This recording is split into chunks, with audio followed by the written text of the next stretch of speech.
Hello দর্শক, আসসালামু আলাইকুম। সবাইকে স্বাগতম জানাচ্ছি আমার আজকের পর্বে। আজকে আমি আপনাদের দারুণ মজার অনিয়ন পাকোড়া তৈরি করে দেখাবো।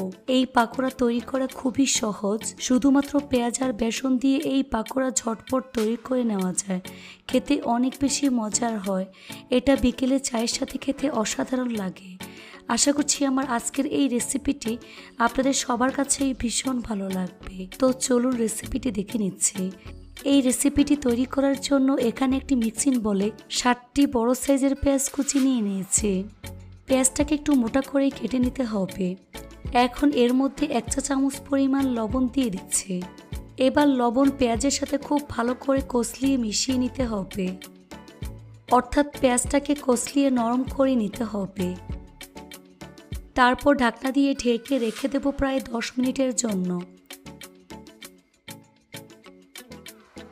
ফিরে আসলাম 10 মিনিট পর। দেখুন পেঁয়াজ থেকে অনেকটা পানি বের হয়ে গিয়েছে।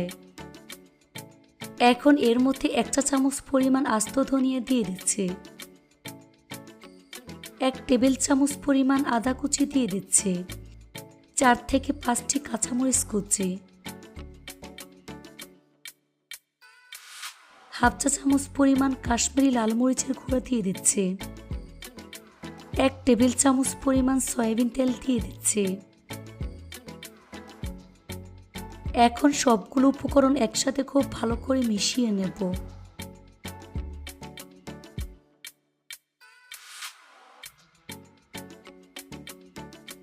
দুই টেবিল চামচ পরিমাণ চাউলের গুঁড়া দিয়ে দিচ্ছি।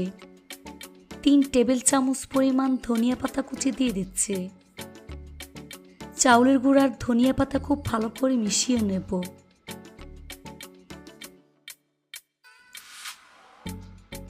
এবার এর মধ্যে 1 কাপ পরিমাণ বেসন অল্প অল্প করে দিয়ে মিশিয়ে নিচ্ছে। এই বেসন পেঁয়াজের সাথে খুব ভালো করে মিশিয়ে নিতে হবে।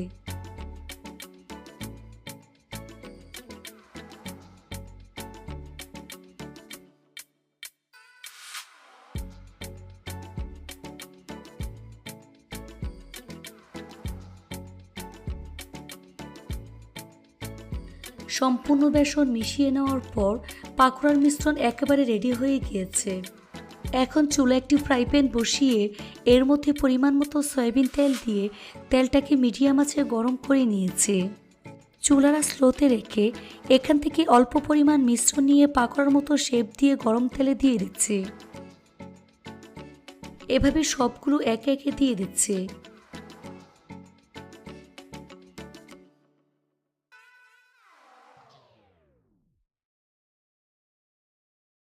কিছুক্ষণ পর পাকোড়াগুলোকে উল্টে দিচ্ছে।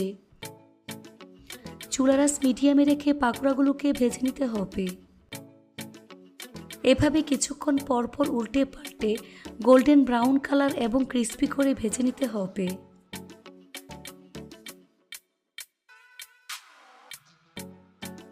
ভাজা হয়ে গিয়েছে। দেখুন খুব সুন্দর কালার চলে এসেছে। এখন ছাঁকনি দিয়ে তেল ছেঁকে নাস্তার প্লেটে নিয়ে নিচ্ছি।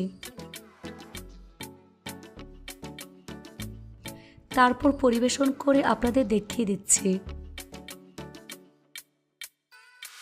দেখুন পাকোড়াগুলো দেখতে মাশাআল্লাহ কতটা সুন্দর এবং কতটা লোভনীয় হয়েছে। খেতে কিন্তু অনেক বেশি মজার হয়েছে। এটা টমেটো সস দিয়ে খেতে অসাধারণ লাগে। একবার তৈরি করে খেলেই বুঝতে পারবেন ঠিক কতটা মজার। রেসিপিটি ভালো লাগলে অবশ্যই একটি লাইক দিবেন। চ্যানেলটি সাবস্ক্রাইব করার অনুরোধ রইল। আজ এখানে বিদায় নিচ্ছি। সবাই অনেক বেশি ভালো থাকবেন। আল্লাহ হাফেজ।